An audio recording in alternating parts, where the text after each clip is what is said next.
And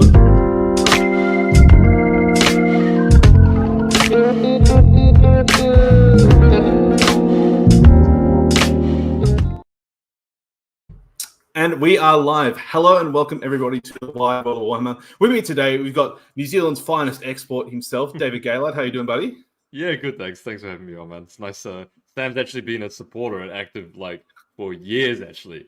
I remember when we first started the podcast, Sam was commenting and stuff like that. So it's really nice to be here. It's nice to see you got your show and stuff like that as well, man. Appreciate the kind words. Look, I mean, we played in a TTS event a long time ago with Denise and Simon. That's a long time ago.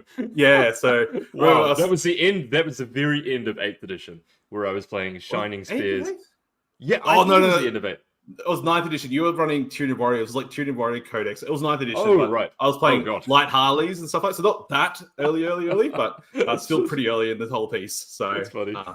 Yeah. Still remember. I was like, oh yeah, this random fella. I was like, oh, how'd you know David Gaylord? He was like, oh yeah, played with him a couple of times, and then seen you just status climb all the way through. So it's been great to follow your journey and look, support the people that support you, right? And try and 100%. That's always good information that you guys at the 40K Fireside do with Vic and all the rest of the Teaming Night crew. So we're not here to talk explicitly about Teaming Night and Vic. We're here to talk about getting them 20s, Mr. Gaylord, and a fine role that you definitely put yourself in a couple of times in your teams with the Pyro Cup and then obviously WTC and stuff like that. So trying to explore that topic a bit more, a bit of the theory behind it, how it works in the pairings process, and then some in-game stuff. So before you deep dive into that sort of elements, Dave, how important do you find having a sword in your team is? Like, is it critical to have someone who gets these 20s, or is it just a nice to have?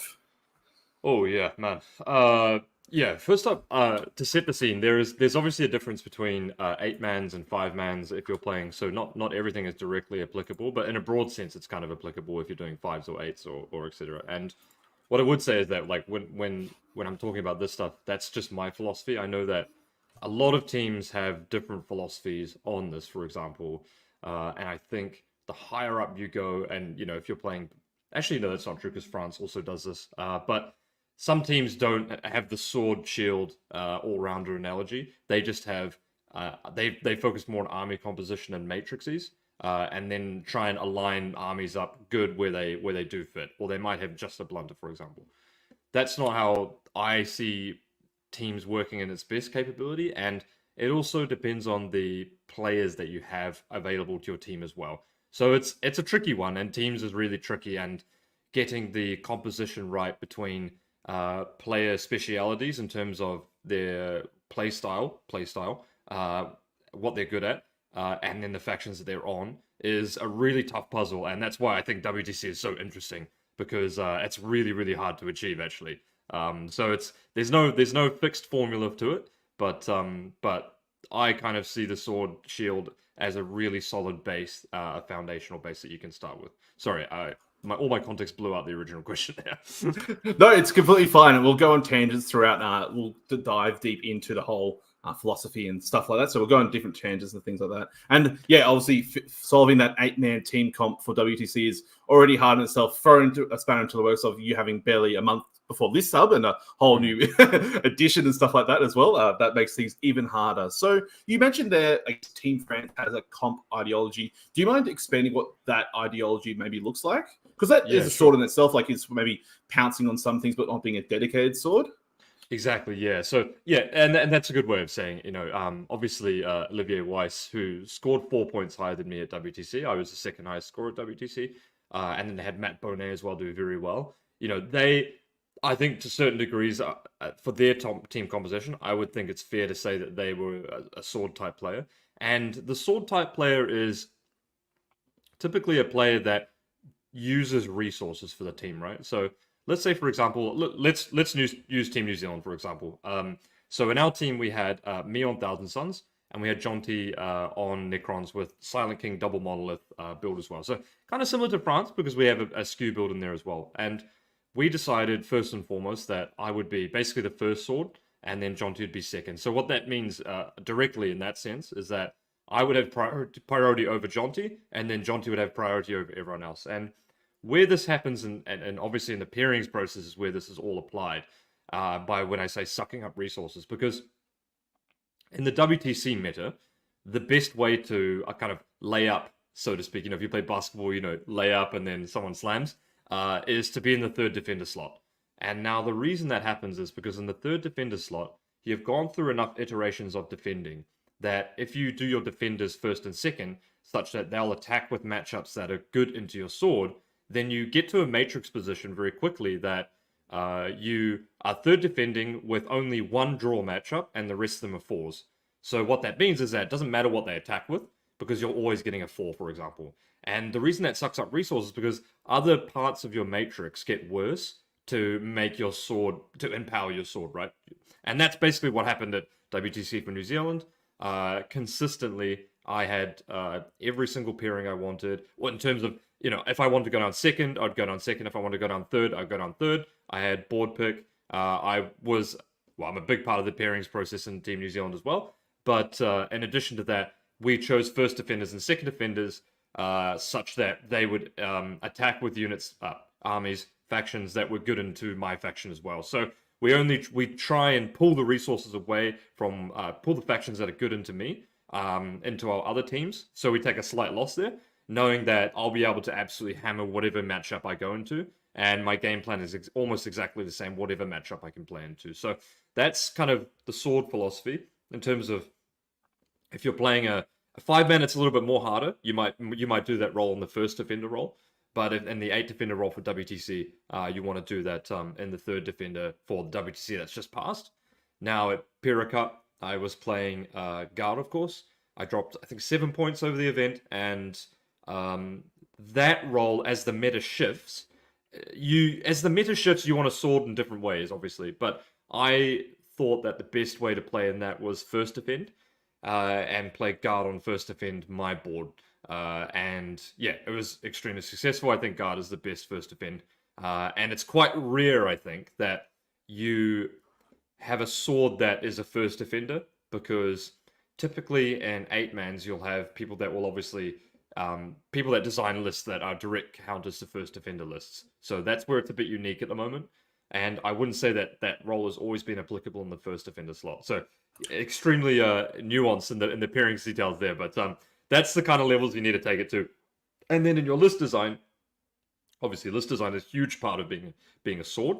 As a list design process, you need to be able to anticipate if you're going to be on first defender slot, third defender slot, what 4 factions you're primarily going to be playing against, tick harder into them, and that's where you can really get a lot more juice out of the proverbial lemon, so to speak.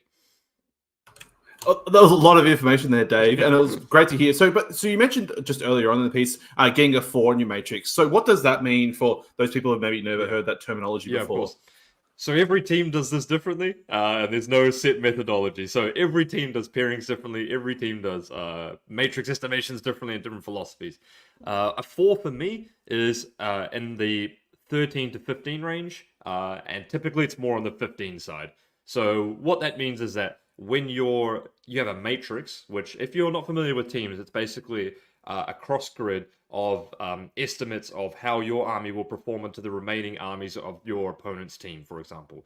So my matrix, for example, might in the third defender slot look like, so let's say I'm playing Thousand Suns, it might look like a 3 into Thousand Suns, the mirror matchup, and then it might be 4-4-4 against Necron, Sisters, and Custodes, for example, right?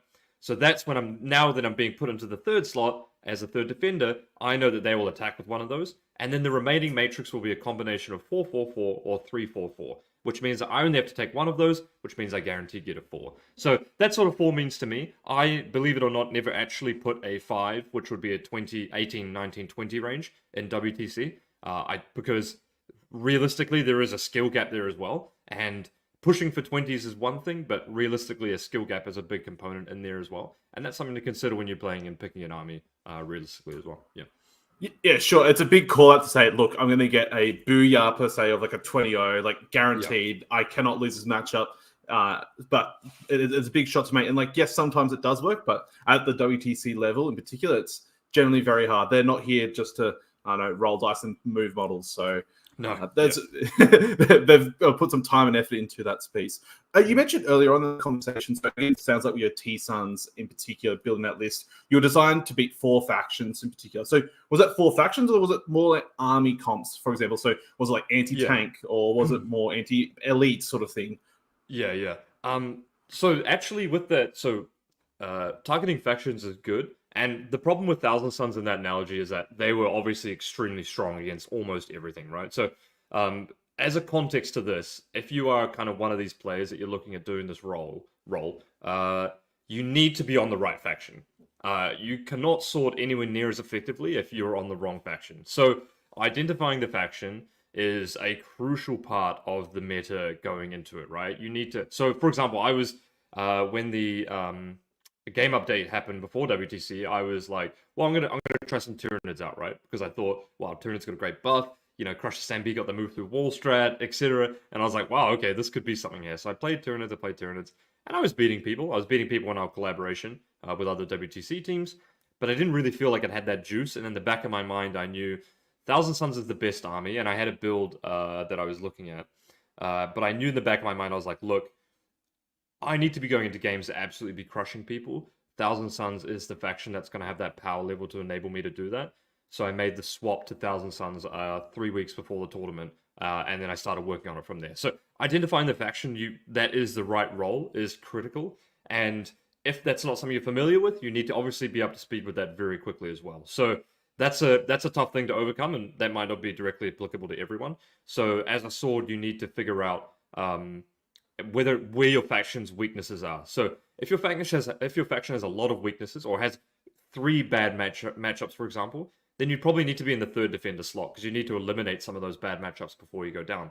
If, for example, you were playing guard at Pyrrha Cup, for example, straight down first, right? Like, it almost didn't matter what I was playing against, has an excellent combination of board control and shooting, and that was primarily using the board pick as opposed to using the matchup pick. So once again, there's lots of different ways you can strike it, but at WTC level, it's probably more on the 3rd slot, but at Pyrrha Cup, because of the meta actually, and because of guard at the moment, it was better to be in the 1st defender slot. So that's when I look at stuff, I go, okay, it's better for me to be in this slot, it's better for me to be in that slot, and I tell my team beforehand, okay, this is what I want to play, this is the best slot for me, this is how to use me, right? That's kind of the way it goes. So back to the topic of list building per se, and kind of for matchups, because I remember the question. The best way to push differential is through primary control, and that needs to be a huge component of your list. You're going to win games, of course, by tabling people, but a lot of people vastly underestimate the way of pushing differential through holding your primary and denying their primary. Every time you do that in a turn, across a turn, you hold yours, deny theirs. It's 1 point differential, right? At a minimum. In fact, it could be 2 point differential, right? Because you hold, so it's +5, them is -5. Almost 2 diff points right there, right? So to get a 15, you need to be pushing into your opponent, holding yours, removing theirs, and if you do that for 5 turns, then you're up in that area, right? So I knew that as a part of the list build philosophy, I really wanted. T-Suns had a big weakness for WTC.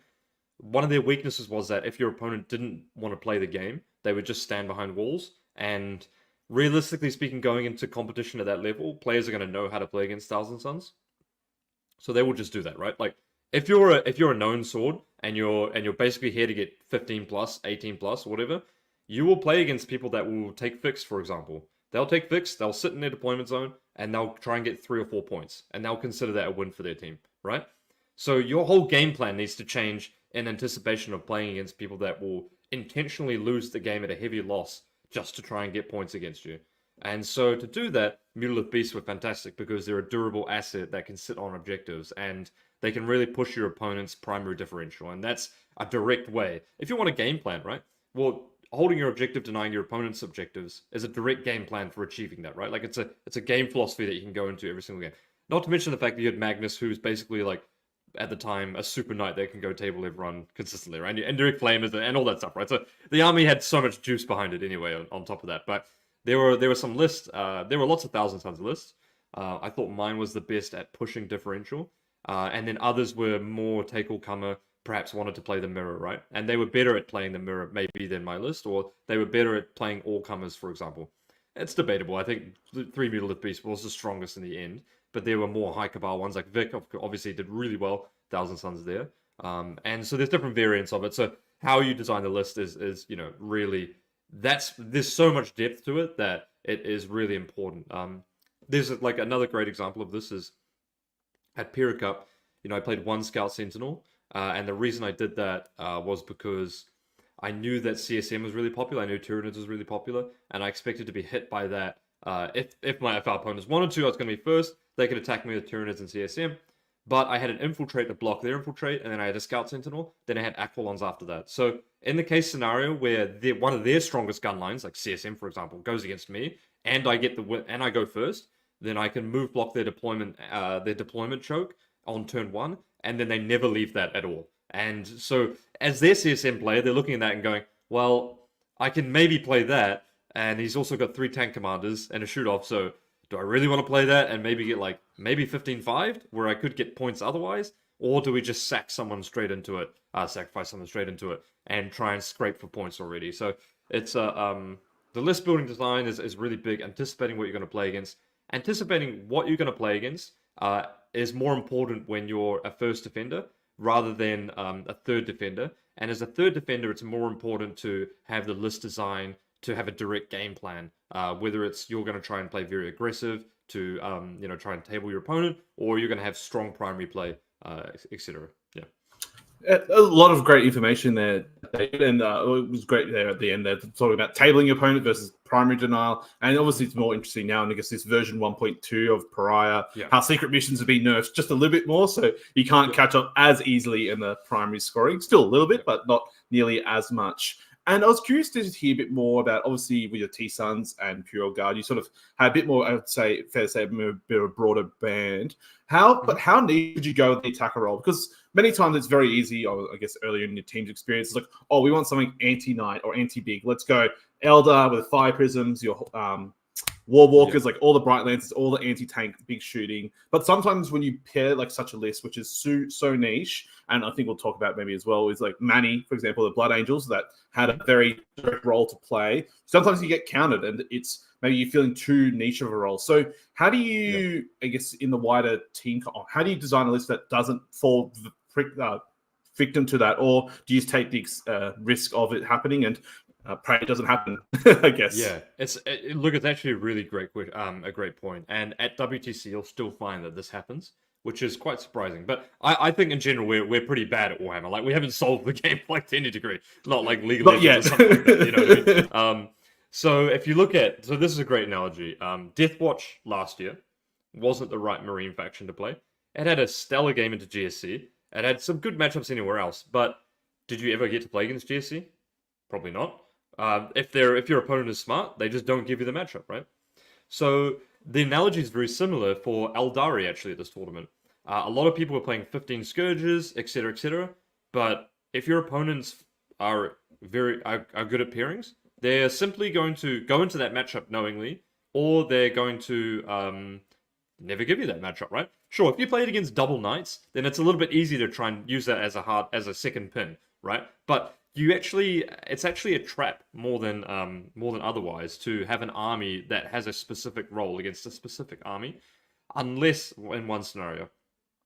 If there's a scenario where you know an army is extremely popular, like say Guard for example, then you can have an army that might be a direct counter to that. But what you're actually doing is you're lining up so that another army will always play against Guard, because you're going to attack with your Guard counter and something else that's probably weak into the matrix, and that's going to play Guard, for example. So that's called a pin. And you can soft pin and hard pin. Hard pin when you have 2 direct counters. Soft pin is when you have 1 direct counter and a regular army going up against it that you want to probably remove from your matrix, for example. So in general, I think it's a bit of a trap. In 5-mans, it's a lot more important to have all-rounder armies or direct game plan armies. And direct game plan in terms of they play Warhammer rather than playing against a faction. In 8s, you've got a little bit of flex there, but you can't have an army that's too niche. Crusher Stampede with Eric Forsman, I think, is a good example of a good army, right? That's an army that can play lots of things, and he had like the Trigon, for example, for rapid ingress plays to give his army a bit more flexibility, right? You know, he had Swarmlord there as well. So he was ready to play a bunch of different matchups, and maybe his army was a bit better into some other matchups. So your matrix, instead of looking just flat across the board, it looks a little bit higher, flat, and then a little bit lower, for example. And you're going to be okay putting sometimes where it's a little bit higher, or you might use that as a pressure when you pair, and then you might just end up getting paired into mid and lower matchups. But you've used your pressure as against better matchups to cause more pressure throughout the matrix, so to speak. Yeah, that makes complete sense. And I think when you're building those lists, which are more designed for 5-man teams, maybe the sword skews a little bit, but it's not to the extreme end as you do in 8-man teams. Yeah. I wanted to talk a bit more about the sort of list comp for swords. Obviously, you took T-Suns and Imperial Guard most recently, which are generally, I would fair to say, more shooting based. But when you're getting a sword list archetype, is there generally styles which fit better? So is it generally all gun lines? Like obviously, typically Skark, from Poland, there's a very mathematical gun line army, go smash people. But there's also Anthony Vanilla, obviously in Team USA, who is a very melee-oriented player, so who also does get swords. But so I guess the question is there generally an archetype which fits better, or any archetype can work? It's really tough, actually. I think fundamentally, at a very high level of 40k, melee armies are at a slight disadvantage, right?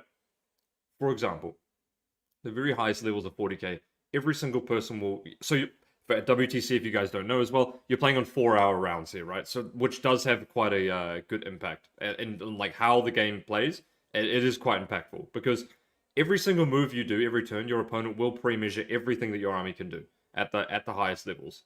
So there is, I think, an inherent disadvantage of playing a melee army into that role, because your opponent's ability to negate your army primarily comes through movement, and in longer round times, you're obviously having more ability to negate your opponent's army, right?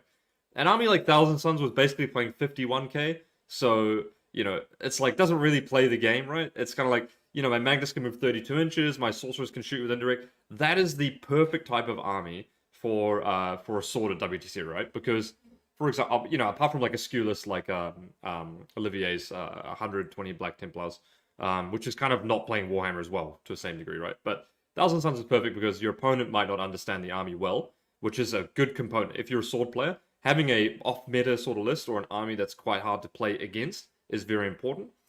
And then in addition, it has the flexibility that you can really use your 4-hour round timer.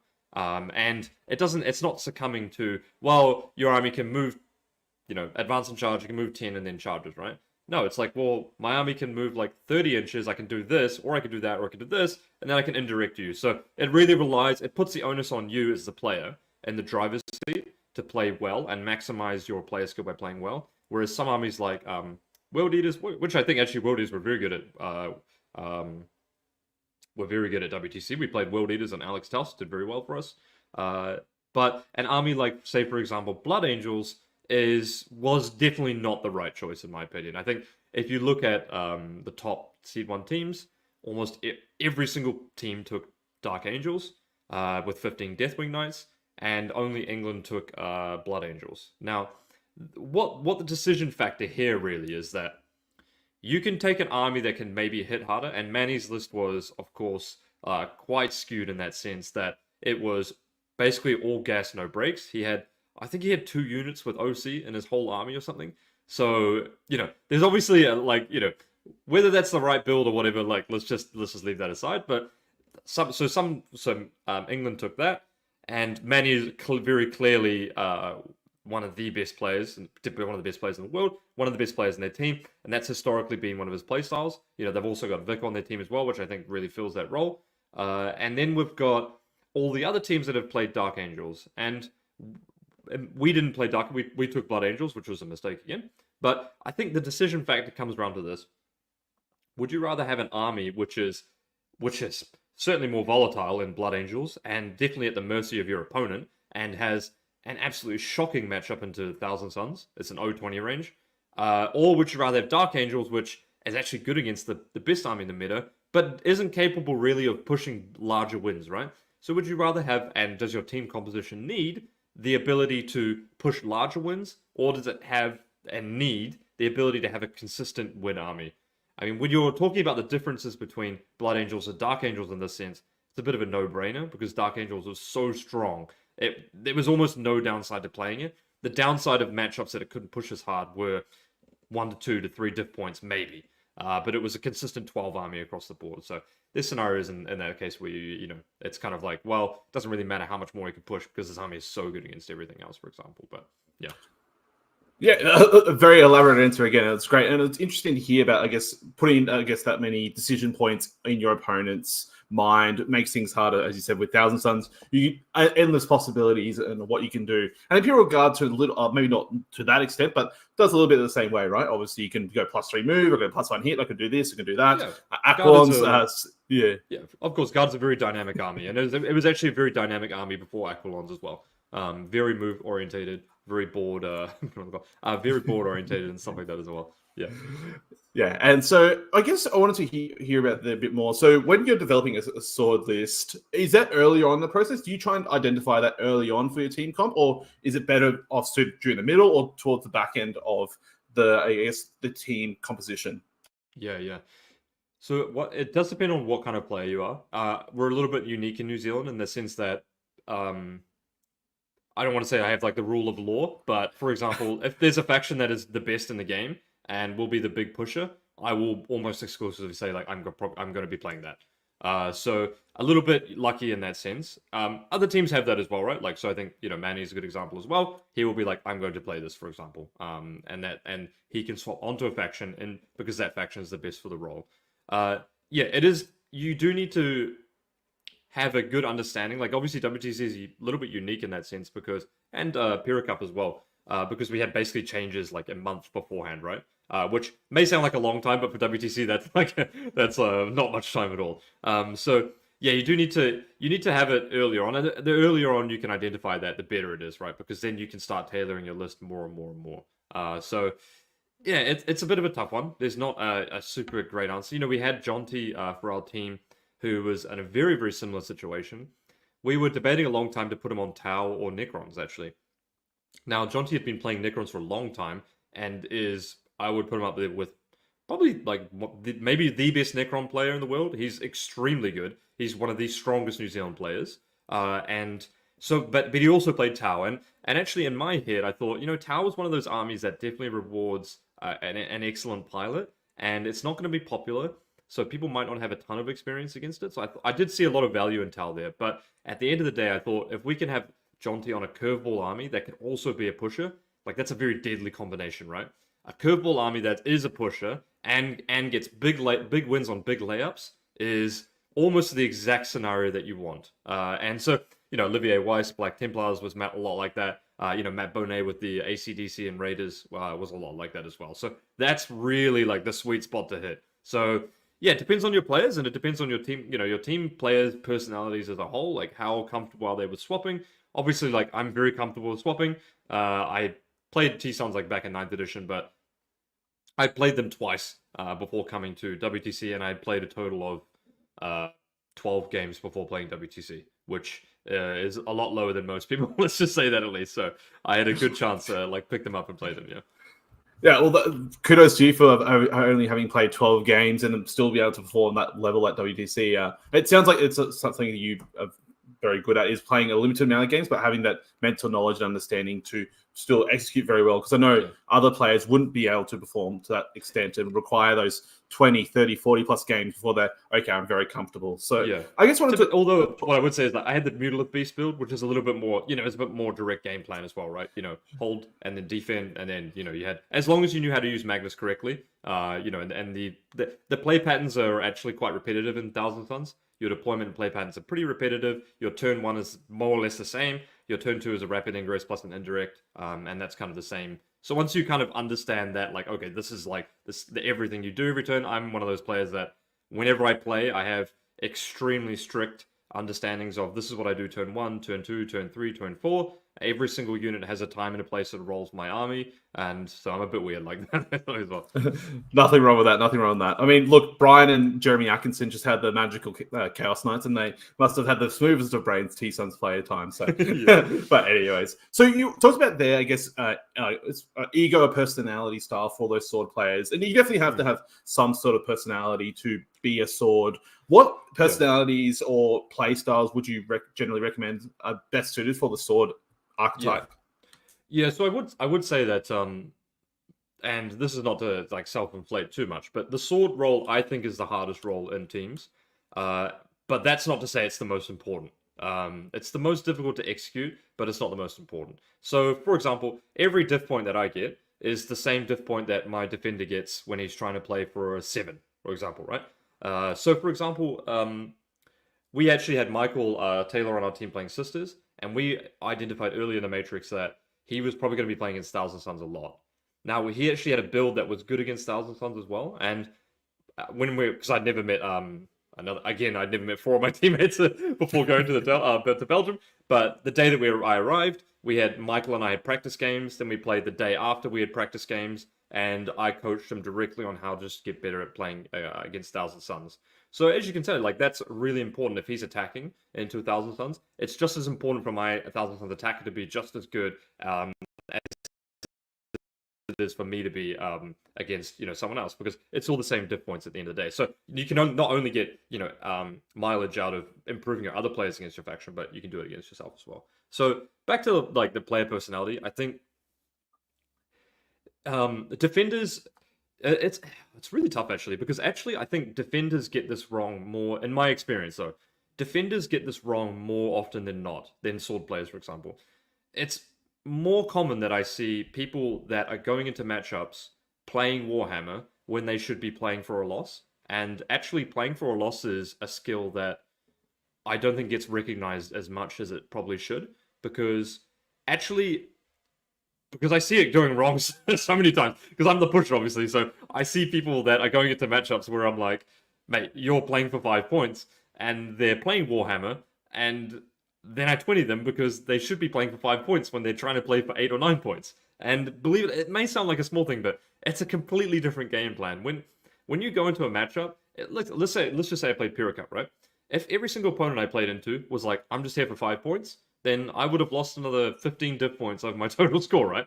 I mean, that's a big difference, right? But instead, people are under the false impression that they're actually here to play an even game of Warhammer, which is just completely wrong, So being a defender, actually, it's really important to go into games and be like, okay, how does my opponent's army operate? How do I disable my opponent's army from activating, right? How do I take the gas out of my opponent's army, right?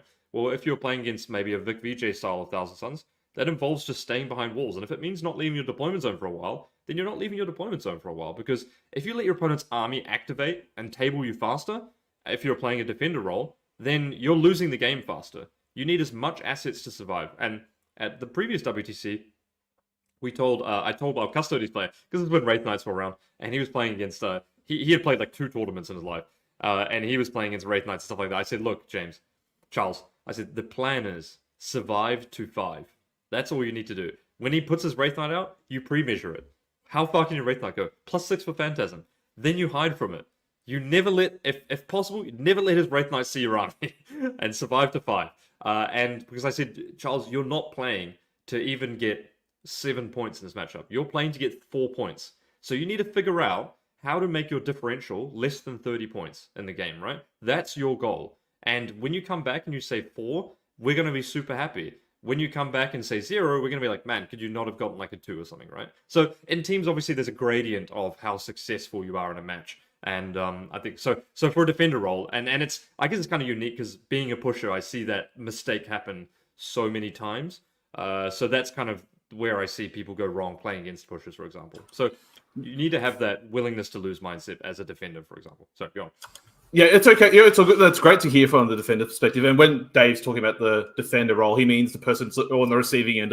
Is like the old magic term of who's the beatdown. You're the person who's getting beaten down, exactly. So that's sort of what he's alluding to. Not exactly he's like, attacker or defender in the pairings process, as you may be thinking. But so I guess I want to elaborate, talk a bit more about that attacker mindset. So being the sword and stuff like that. What sort of mentalities do you think best suit the players that fulfill that role? Because obviously they have a niche build that's going to try and be the beatdown, very much so.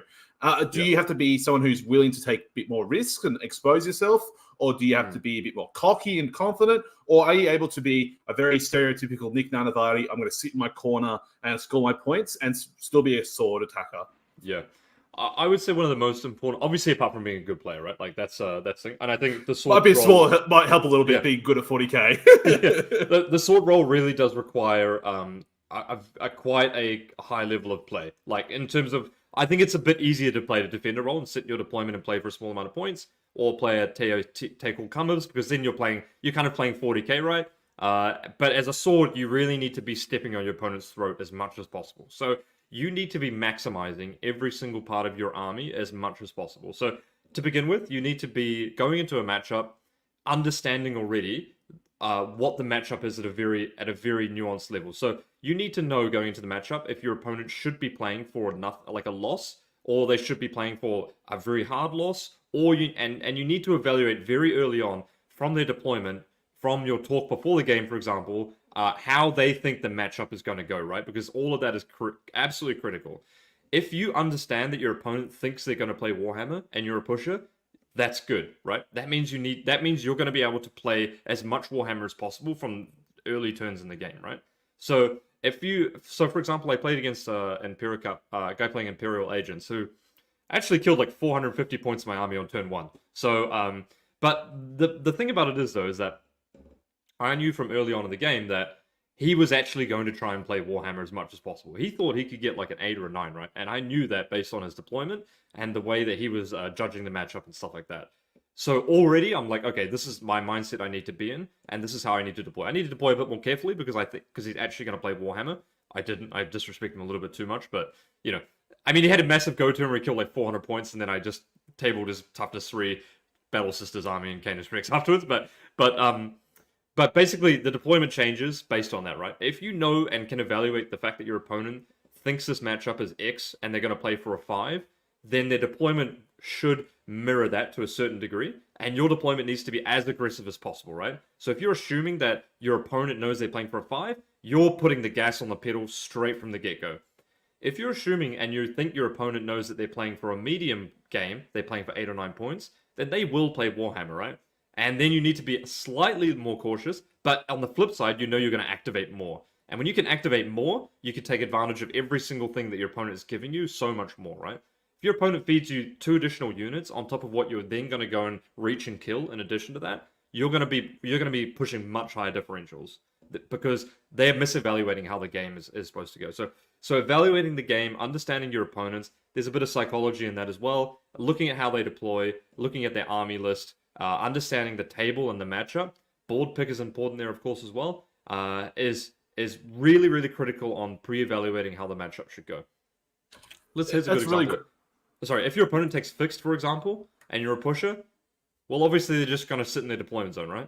So what does your deployment look like after that? Well, you need to block their fixed as much as possible. I mean, it's not as popular these days, but happened to me at WTC. And then you need to figure out how you can push edges on top of that, right? They're obviously not going to be putting much pressure on you if they're unfixed, right? Yeah, in theory, yeah, correct. And so I just wanted to ask a bit more deep dive in a bit. So you said that you do some psychology and some analysis. So what are some of the questions you ask your opponents to get a reading of like how you think they read the matchup? Obviously, deployment does make up a portion, but look, you've already gone through the attacker defender roll-off, selecting secondaries and put stuff in reserves or in transports already before deployments happen. So what are some questions you ask beforehand to decide, oh, okay, I think he's actually playing Warhammer or he's definitely playing for 4 or 5 differential? Yeah. I'm not going to make it sound like I interrogate my opponent before like try and get like hard reads. Bring him into the CIA room and like set him down. It's like, hey, what are you thinking? Come on, tell me. But like, let's go to WTC for example, right? Like, there is at WTC, right? You pair across the board, right? And you're obviously got like 16 people around you, and you kind of know like who's playing what army and stuff like that. And I personally believe that Warhammer is a social and psychological game to a certain degree. And there's definitely edges, and I'm sure we've all been in those situations, right? Where your opponent goes into the game, he's like got his face down, he's like, oh, I've already lost or something like that. Or actually people do so much psychology in Warhammer. You know, you've got the classic like, oh, you're smashing me, mate. You know, oh, it's a free win for you. And then they're playing as hard as they possibly can, right? Like, I personally hate that. I never ever do that. I'm usually just pretty honest about like, oh, yeah, this is kind of bad for me, and if I say that, I'll actually mean it. Like, I'm quite like straight up on the board. But yeah, if you pair into your opponent and then you see them across the pairing table and they're like, you're kind of like, well, okay, like we've got a good one here, right? Like, or if they're like, they're like slightly, they're maybe they're not talking very much. They're very razor focused. They're executing in the very early game. Like they're trying to maximize like things, or they might demonstrate, for example, like you playing in Thousand Suns, that we're like, okay, your Magnus can, if you select +2 to move. So for example, right, if your opponent goes, well, once you deploy your Magnus here, they go, okay, he can move 32 inches. If you move 16 and rotate your staff, can you see around here? And then if so, that won't cost you 5 points on Temporal Surge, so then you can still double Doom Bolt. If they say stuff like that, you're like, okay, like this guy kind of knows this stuff, right? Believe it or not, Yes. At that level, it's pretty hard, unless you've played Thousand Suns, which is why it's such an amazing army, right? But yeah, I mean, little stuff like that, if your opponent's like playing, if your opponent like move blocks your army so that he can get 1 point of getting a primary, then you're like, okay, like this guy, that's kind of how he's going to play. But you already know that if they're going for that move, for example, if my opponent went for that play, and I knew that he had one move block unit to then try and secure a primary for a turn, I already know that that's his whole game plan. So I know that that's going to be my objective for the rest of the game. So I need to push much harder on the other side and then squeeze them out so that they're never holding that ever again for the rest of the game. In addition, right? Or if they're going to try and hold that primary play there, I'm going to create a bit of board tension in the middle by sticking something on the middle objective, for example. So yeah, you need to react for the turn that they're playing for currently, for their deployment zone, and that should really impact how they're playing for like turn 3, 4, and 5 as well. Oh, some great advice. Advice there in terms of how to get the deep dive on how much your opponent knows about the matchup and what goes where. I remember the very famous thing. I think Vic said it on one of your podcasts. You think you played against one of the Woback brothers, not this past WTC, but the WTC before, where the Woback brother says, "Oh, it's this many Cabal points for this, this, and this, and you can do that." And you're like, "Oh fuck, this guy knows his shit." So that's a very obvious example. Or when you, I remember, very similar. So I guess. So StatCheck obviously went to Champions Cup and Pumba was playing against their Black Templars player. And then after they do the pairings and stuff like that, he realizes he has Cypher. And he's like, oh, what does Cypher do? It's like a Vector. And the guy goes, fuck. Like, just didn't read the list and didn't prepare. And shows sort of how much they know about the matchup, right? So some nice little tips and tricks there to know. So you talked a bit earlier on about that, practicing those matchups and making sure your greens are greens, essentially, all those 4s and 5s. So when you're preparing to be a sword player in a team's event, are you specifically just practicing those big green matchups and trying to refine them more? Or are you practicing some of your yellows to see if they can potentially move to a green? Or if they're, oh shit, I think they're neutral, but they're actually bad? What's part of the process for you? So let's just assume that we don't have infinite time, because some WTC teams, these days have actually infinite time, or they have more players even playing the games behind them and stuff like that. So let's just assume you're like me. You only get to play 10 to 15 games before WTC, which I think is actually on the very much lower side of things. What I would do is I would try and play as many games as possible to find the good list. Well, typically that would come after like 6 or 7 games. I would already know, and one of my goals this year going to WTC was, I said, David, I want to have the best list in the room. Because something I didn't have last year, so I thought that was the thing I wanted to improve on the most. Actually, I actually had a paper note that said on my computer screen, "Have the best list at WTC." So I really wanted to push the boundaries on that. So nailing down the list is, once you got that down, obviously that's great. So typically you do that in the pre-list submission phase, so that's great. Then what you want to do as a pusher is actually not focus on those matchups you already think are bad. What you want to do is instead, because you're not actually going to play those realistically, right? For example, I never played the mirror in my testing because I was never going to play that at WTC. No, why? No, why would I give someone it's waste of practice? Yeah. Why would I give someone the chance of going second against me when I'm playing the mirror and then secret mission me and beat me 12-8? No.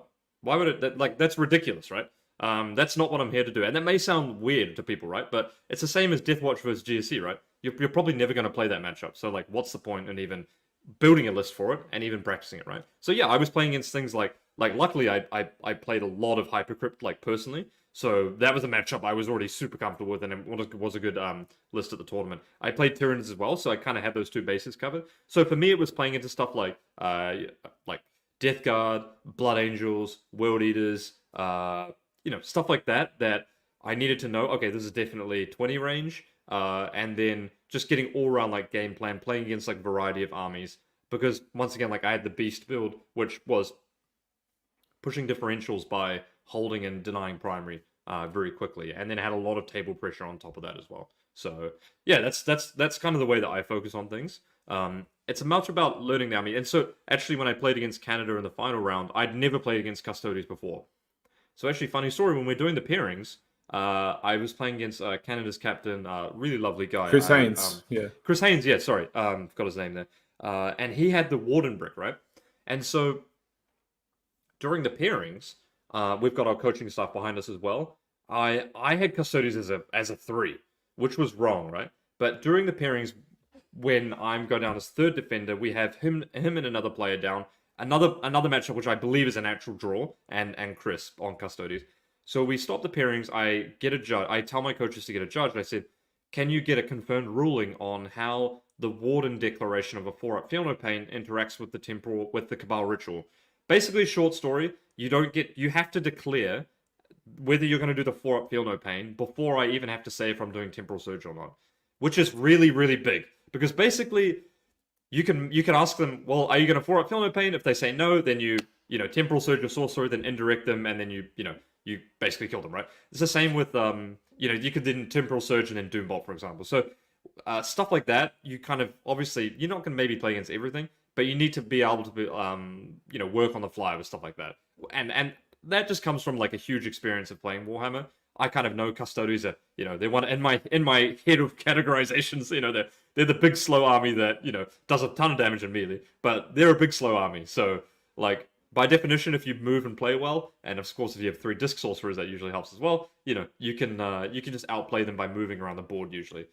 So yeah, big slow army. Put lots of damage into one unit at a time. It'll evaporate. Yeah, I think it fits the ideology of slow army, melee focused, a bit tougher and stuff like that. You're not going to see a Death Guard army zooming around the battlefield anytime soon, right? That you sort of have that ideology and that, I guess, play game design philosophy built in. So we've talked a lot about the pairings process, and I know you talked about being first defender for Pyro Cup with Guard, obviously getting table pick, and then obviously being third defender most recently at WTC. And obviously you have a big role in the pairings process, but that's not true for all sword players. I know obviously here in Australia, Liam Hackett, very famous. He's a very typical sword player, but he'll stay generally typically quite far away from the pairings process. And so what advice would you give for players who don't want to do anything with an Excel spreadsheet, which I don't understand why, but because I personally love them. But what advice would you give to sword players who don't have a hand in the pairings process? Yeah. If you don't want anything to do with an Excel spreadsheet, first up, you should not be playing teams, because there's nothing more than I hate than people that don't get their fucking matrix done. Oh, it's my one swoon. Buddy. Yeah, I hate that. So what's really important though is that as an all-round, as a sword player, as a pusher, your matrix should be rather binary, right? It should be big win, or as Liam VSL famously has it, 5 and 0. So, like, I think WTC last year, I think his matrix is like, and for the last couple of teams, his matrix is literally 5s and 0s. So basically, you're playing as a player at that point, right? It's like you're playing as the Liam VSL, or you're playing as the Innes Wilson on the team, right? So you're either here to get 5s, or you're not here at all, right? So it's really important if, like, maybe you're in, a Seed 3 team, or you're in a Seed 4 team, and you're a player that's probably a little bit better than the seed bracket you should be playing in, and that happens at WTC. Your matrix should look like 5s and 0s, or to that extent, right? It should look like 4s and 2.5s, or 4s and 3s, right? So what you really need to do then is make sure that your 3s are 3s, and that, actually, that's just the most important part. You need to make sure that anything you think could be a bad matchup is actually detailed down. And your team needs to have the instruction, okay, if you put me into a 3, it's going to be it's going to be in that 12 range. Maybe I could skill it out, get 11, 12. But if you put me into a 4, the upper range is 20. So that's what I would say if you don't want to be involved in the pairings. That, obviously have, table choice if your army requires table choice, or if your army can be hugely benefited by table choice. That's obviously important to have in your notes section there as well. But yeah, your team, if pairings is pairings, the teams that are better at pairings have more people involved, I think, through a layer kind of bureaucracy, right? Like layer. We have in New Zealand, we have 3 people, and then we have like coaches behind us that do help with table picks and stuff like that as well. So yeah, I would say that the most important thing is to make sure that your bad matchups are your bad matchups, because your good matchups should be very obvious anyway. Yeah, that makes complete sense, and it's good to hear. So there's some advice to people who just want to stay away from the pairings process, but still want to get those big dick 20-0 wins. So there you go. I guess when you're obviously at the table and you're communicating, obviously during WTC you have obviously 4-hour rounds, you have coaches to support you and stuff like that. Are you typically communicating, I guess, back to your support staff more frequently or less frequently than others typically do? Yeah, it's a little bit different or unique for me as well, because as being a part of New Zealand, I'm the most experienced player on the team, so a lot of the info flows through me in terms of like where we are in the round and stuff like that. And then in addition like that, so actually at WTC, we had Ben Jones as one of our coach who played Thousand Suns. So actually at the start of every single round, I told Ben, can you get my army, bring it to my opponent, explain my opponent everything in my army, all my enhancements, whilst I ran around all of our player tables before every round and talked with each player about the matchup during the round, right? And the reason why it's that, because I want to coach all of our players before the round, of course. Even if it might not be telling them how to play, right? It might just be, hey, what's your estimates for the round? How are you feeling? How are you thinking about playing the round? What's your game plan, stuff like that, right?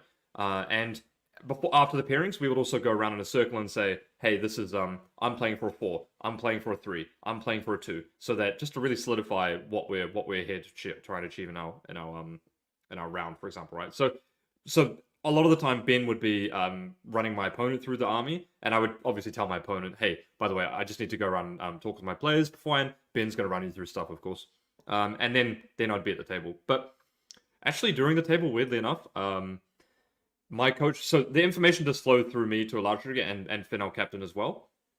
And the whole thing around like when you tell people to push and everything like that is a whole nother like subject, and is very hard to get right as well. But I actually at the table, I'm like reasonably quiet, and at the same time I'm often away from the table a bunch actually. So my coaches actually usually stay by my table because I'll just wander off when my opponent's turn is happening. There's so just many off of the fairies. You're thinking about other things. No, because there's so many. The thing about WTC is that there's so many good games happening that every single game I probably walk off 3 times to go and like see. Oh, this is like Vic versus someone else, or this is like Anthony versus whatever, right? And so I'm literally just like, yeah, I'm just gonna go like. I tell my opponent, like, you can think as long as you want, man. Like, it's 4 hours, right? Everyone's, like, really nice anyway. I'm like, dude, you can do whatever you want, man. My coach is going to be, hey, if you need to roll something, my coach is, like, fine with it or whatever like that. And I'll just be over there. I'm just going to look at some games really quick. Because at the same time, like, I would rather see my opponent play as best as possible as well. And I don't want to be them, like, sitting over the table looking at everything I do, right? Like, I never want to play. Like, who... I didn't come to Belgium to play like that anyway, Despite it's the highest level of competition, like, I never want to play like that. And actually, when you come back to the board, it can kind of refresh you a little bit as well, right? You can kind of be like, okay, this is what my opponent's done, and then you can reevaluate the board and stuff like that as well. So, it's, in 4-hour rounds, it's a lot different from playing, like, 3-hour rounds in that sense, yeah.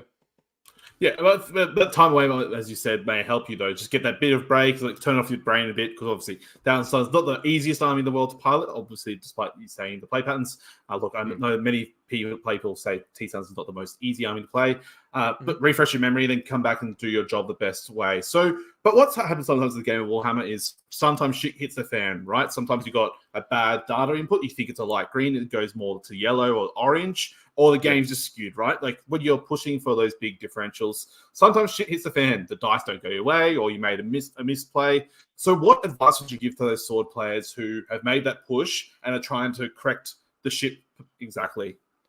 Yeah. So if you're playing in a scenario like that, then you need to contact your coaches like as soon as possible, right? You need to let them know, hey, or if you have coaches, or if you have a round estimate, you need to look at the round estimate and just stop what you're doing, get the current round estimate where you're at, and then make a decision on where you need to play after that. For example, if this is going to turn like say your swing down will turn the game into a draw, then I would say personally try and hold there. Because if that means that you could push more and go into a loss, I wouldn't be comfortable with that, at WTC, for example. If this means that you're already in the draw territory 100%, then I would say the risk is like, it's a bit risky to go for the play. Maybe you need to spike an Overwatch, something like that. then it could push you into a win, then I would say try and go for the win. So it's really important to get the round estimates at the time there when it comes in. I mean, stuff happens during a game of Warhammer. That's absolutely true. I played against a Tyranid player who scored 37 secondaries in 4 turns against me, and then was my worst loss at WTC. Like, there's just nothing you can do about that, right? Like, okay, he had 2 units left and he drew behind him in lines established locust, and one was a fucking Biovore, right? Like, great, man. Average, mate, So, average. Yeah, he's like, oh, cool, I have literally 2 models, 7 points. I'm like, awesome. Like, so stuff like that can happen. It's you need to try and identify that as early on as possible. Like, if your opponent, so I played against Nathan Roberts. So we play like a bunch of team tournaments here in the UK as well. We've got one coming up in mid-November. So I played against Nathan Roberts from StatCheck, and I was playing the Guard 30 Kaskin list, and he had Plague Burst Crawlers.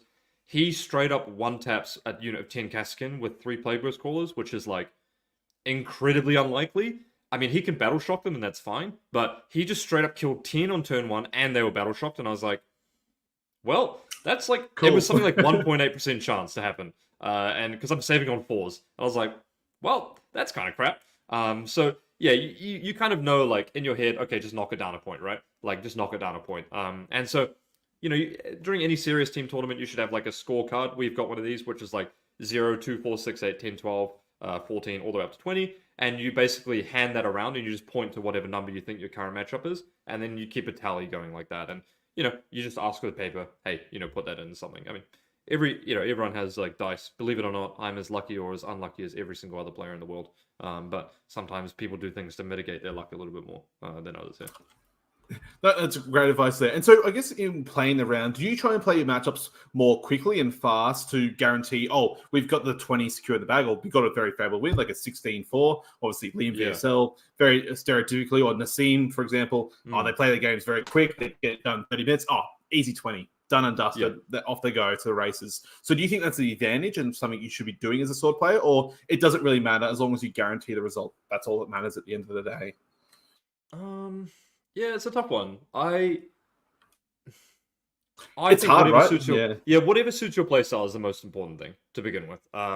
If you there is zero logical sense to think that you have to get your game done quick to put pressure on all the other teams, because realistically they will have a matrix, their own internal matrix, and they'll already know what the game state is. For example, right? Like, if I'm crushing this guy, right, then he's going to be putting in like 1 or 2 points anyway, right? And that's already going to circulate with the team. So you don't need to finish your game quickly to do stuff like that. I mean, I think most of my games are over in like an hour and 10 for WTC or something ridiculous like that anyway. So that was like pretty quick. But yeah, it's going to percolate through the team regardless. If you're absolutely stomping someone, they will have like a coach there will already let the team know that their player is getting absolutely stomped, for example. So, you could even say like, hey, by the way, this is a huge upswing in my army. Expect them to like be able to push, wanting to push on the other tables, and that's where you become a really next level player. Was when you're like, I've had a huge upswing. Expect them to start pushing on other tables, so that your other players might be anticipate, okay, these guys are going to need to like push because they're behind on other tables, for example. That level of communication is actually really hard to achieve, and I think a lot of teams, even at the very highest level, kind of struggle with that to a certain degree as well. Well, for now, anyways, we'll see. The game of Warhammer keeps evolving and evolving. The processes and understanding keeps getting better and better. So, look, ask again 1 year from now, Dave, and who knows, maybe this is a common practice for all the Tier 1 teams like yourself and Team New Zealand now. So, we'll see what happens. So, maybe staying on topic. So, obviously, without deep diving too much, when those people are sort of those neutral matchups, like sometimes someone's going down, it's like, hey, I need you to push. I need you to push that differential and try and get a bigger win. What are some of the common things that you will maybe circulate or you try and do in your own games to push those differentials? Obviously, assuming maybe in the process, like, you don't care if, say, you're on track to get a 12 differential, like a higher side of a draw, but you need to be pushing to those 15s or 16s, and you have the time to obviously do that. And maybe it doesn't even matter if you go downswing to a 7. So what are some of the things that you would try and do or advise people to do? Yeah. Obviously, every matchup is a bit different, but at a very high level, you need to make a calculated risk of what is a risk versus reward in a situation, right? Let's say, for example, I've got a Tyrannofix, right? And I'm like, dude, if I just park this guy here and then his Vindicator comes, or his Predator comes around and I just spike a 6 on the Overwatch, like, okay, that's a huge swing, right? So, for example, right? Or, here's a classic one. Like, back then at WTC, should I Temporal Surge my Disc Sorcerer to try and one-shot their Disc Sorcerer with a Doom Bolt, right? Like, that'd be a great swing, for example, right? Or, which, by the way, I never did. Even in my practice, I was like, no, I'm not that kind of crazy, but a lot of people were like, yeah, fuck it, I'll try it. Some swings like that, I think are, it's really difficult, though, because this actually comes down to more like team composition, actually. And this is why I think World Eaters is quite a good army, and I said this in our WTC recap, is that having some armies in your team composition that can turn the switch on at a moment's notice is actually quite a powerful tool that not a lot of armies have access to, right? Let's say you're playing like Crusher Stampede or Tyranids, right? Well, you're kind of locked into your game plan right from your deployment, right? You can't all of a sudden be like, yeah, man, I'll just advance my units and, not shoot them and then can't charge. It's like, it doesn't really happen like that, right? Or if you're playing Blood Angels, like, yeah, you can have that to a certain degree, right? Like, you can start being like, okay, I'm gonna try go for some longer charges, for example, right? But World Eaters is actually a really good tool in that if your World Eaters player is playing in against a matchup, and Alex Tals had this against the Austrian player Kev on Ironstorm, he was like, well, we need to push now. So actually my army's got the reach and capability of going for a push from a position where it was previously playing defensive. So I would say it's more about like making, if you are a player that wants to capitalize on people's mistakes, then you need to try and have an army that's going to try and do that. But some armies aren't like that, right? Like Death Guard, you can't be like, yeah, man, I'm just gonna really squeeze this guy out of the board all of a sudden. It's like, no, like if all your stuff's down that side of the board, it ain't getting to this side of the board, man. It's kind of like a 10-10, right? So playing armies with higher volatility would be a kind of way to put the screws on in a proverbial sense there.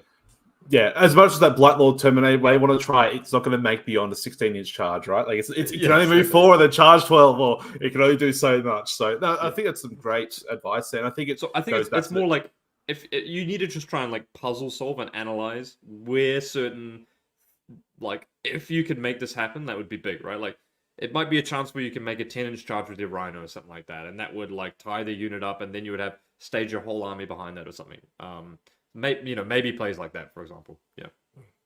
Yeah, great advice there. So obviously you're part of Team Ignite, and you have a couple of the world's best players on there, and very famously, obviously, Liam VSL and Brian Cyber, people who I view as generally go-getters. They get those big wins. And I know Brian can play; they can play different roles, obviously themselves, but very stereotypically they play that role. Is there any like tips or tricks you've picked up from those players or other players who serve that role in that attacking format that you think the audience may appreciate or like to know? Yeah, I mean, so Brian's historically known as a very combat oriented player, right? So he's really fantastic at playing melee armies, right? And so whenever I'm looking at builds, I'm kind of thinking, well, looking at armies, I'm thinking like, well, what would kind of, if I'm playing against like a melee army, or if I'm playing melee components, I'm like, well, what would Brian do to try and fuck me here, right? He'd be like, well, I'm gonna like do this weird like base thing and then like fight through my unit. So even if you have fight first, and do something like that. So like learning kind of combat tricks from Brian has obviously been a big part. And then Liam is someone who will he's got a very good sense of when to play aggressive and when not. So Liam is historically a very aggressive player, obviously, but the only chance you're going to have to beat him is if you actually play defensively and try and be able to put the onus on him to play to play aggressive, right? So that just goes to show at what a technical level of a technically aggressive player he is, right? Like he's got a list where typically he'll have a very good list, but WTC's list wasn't very good. Eldari just wasn't really the choice there, right? But typically he'll have a great list. It'll be able to play a range of matchups, and it'll have options that, if you want to stage well, it'll be able to stage really well. Turn 2, he'll be able to go, all in. So I think that's definitely something I could get better at, is actually just all-inning people a lot more. Liam is someone that will know, well, if I just put, like Liam and I played a game last night, and he was like, yeah, I'm just going to put, the map was fucking terrible for me. He's like, yeah, I'm just going to disembark my Fabius Bowl unit, put the 10 guys right in the middle of the 2 Super L's on Crucible, and it's like, he's like, and I had 2 Exocrines and a Neuro Tyrant to Overwatch with +1 AP and string, and I was like, okay, this seems good. But Liam already knew, like, he was like, well, I've got a blank AOC plus cover, so I'm taking 4 ups, and I was like, yeah. And I was like, so that game didn't go well. And so, like, understanding like where you can play aggressive is probably the biggest thing that I still learned from Liam in particular as well. But Yeah, those two guys are good at armies that like Brian's really good at armies that I'm not good at as well. So or armies that I don't play. So that's a big piece there as well. Yeah. yeah, the art of the Rouge, as I like to Out of the Rouge, understand yeah. it, is the art of the Rouge. So Yeah. I'm sure we'll get to hear more about that eventually. So I also understand recent times, Miss Dave, that you've launched your own, like the other upper tiers of content creation, a coaching service Oh in yeah. yourself. So I'll give yourself a chance. Do you want to have a plug about what your coaching service is all about, and is it only Imperial Guard or is it everything in between? Yeah, sure, yeah. Yeah, so I started coaching recently. Thanks to the shout out, of course. I actually do a bunch of different packages. So I do individual 1 hour sessions and I do like game sessions and everything like that.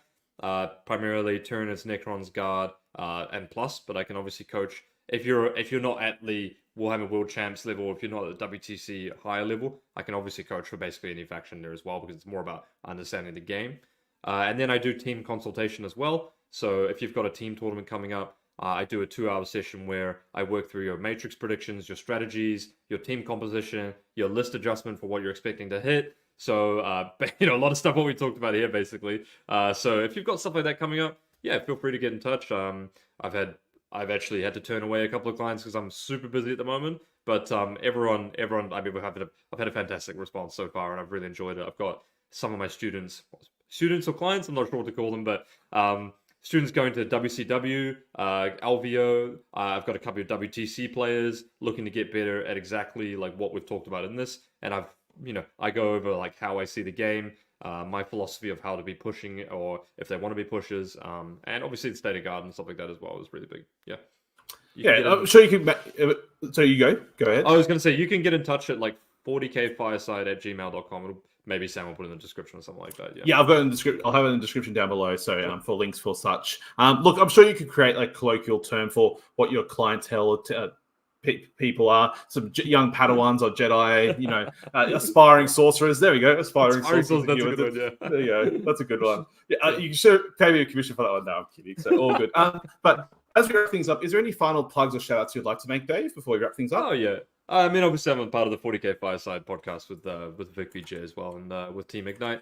We're really a faction that likes to play the game like how we believe the game should be played, and it's been a wonderful journey getting this far. We've been doing it for a couple of years now, and I think we're also doing a membership zone for 40k Fireside sometime soon. So we're expecting to have like coaching level workshops and everything like that come out and everything like that. So. But Vic and we haven't even announced it yet, but Vic and I are going to be bringing that out sometime soon, yeah. Oh, yeah. Heads up, Vic, by the way. This is what we're doing. I've decided now. But no, fantastic. Taking that next step forward. And I've been a fan of your podcast for a long time. So, and I appreciate having this chat. And look forward to hearing many more tales and stories of various events and your own ideas of the meta. So, fantastic. Thanks, and really appreciate it. So just before we wrap things up, just have our own little self-promotional thing. So obviously part of the Down Under 40k network in the superior oceanic country of Australia rather than New Zealand. Hell yeah. I love my Kiwis. They're a great bunch. But in the Australia and New South Wales region, if you want early access to some New South Wales events, sign up for the Patreon, get early access to tickets and pre-sale tokens, etc. We also, the league sponsor is Tip Top Terrain. They create WTC and GW layouts. So the league terrain sponsor. They're fantastic. Obviously, us Australians unfortunately don't have easy access to Wayland Yutani terrain or other big major terrain factors, but Tip Top Terrain and Daniel does a great job. And then last but not least, we got Etsy. So D6 Designs AU, great dice, and we've got a bunch of down to 40k dice already set up. So use the code DU40KL for 10% off. And that's all. So thank you very much, Dave, for this great chat. It's been very informative. I'm now re-energized and ready for my next team's event, which is just over a week away. And nice. I'm sure people... I'm playing Sisters, so Hallowed Martyrs Sisters. So how many Exorcists do you have? Only minimum 3. It's only minimum 3. Okay. Good. Yeah, so... yeah. Awesome, no Triumph, though. Go ahead. Yeah, that's fair. Yeah, I was going to say, is it a 5-man or 8-man or 6 or something? Or 8 man. So 8 man. Awesome. So it's a 12 team, 8-person team. So awesome. It's great making the trip down. Wicked, so bro. yeah, I think so Sisters are in a great position at the moment. They're definitely they're a great example of an army that has some upper wins and some lower wins and some mid range as well, right? So you've got the ability with 3 X's to just invalidate some armies right from the get go. So really powerful to use in that pin position for there as well. And Triumph or no Triumph, playing Hallowed Martyrs, yeah, that's an interesting one. I know Vic was playing Hallowed Martyrs at Coventry 2-day recently as well. So yeah, I found that if you are playing against like Guard or something like that, you do need to have a huge amount of 5+ rolls in the Miracle Dice Bank, because a lot of their breakpoints are going to be at toughness 11. So maybe just don't play that matchup anyway. But yeah, Hallowed Martyrs is super flexible, so it's interesting to see the Martyrs versus the Bring of Flame kind of archetypes play out in teams, for example, right? Yeah, absolutely. Look, you're spoiled by gameplay. How about I just don't play a Guard and I don't have to worry about the 5-ups, right? So, exactly, right? There you go. Like, you need to have a game plan against Guard, so we'll see how it goes, right? For singles events, absolutely. And then for teams, look, we have our Matrix predictions and maybe some sneaky tech in there, or I'm just praying it doesn't happen. So we'll see what happens. So. Send me a link to it, man. I want to see these super secret absolutely. tech. Absolute super secret tag of I've played it at least a couple of times and know roughly what to do and see what happens. So no, fantastic. Oh, appreciate the chat and thanks for everyone for listening. Have a great night and take care. Bye bye.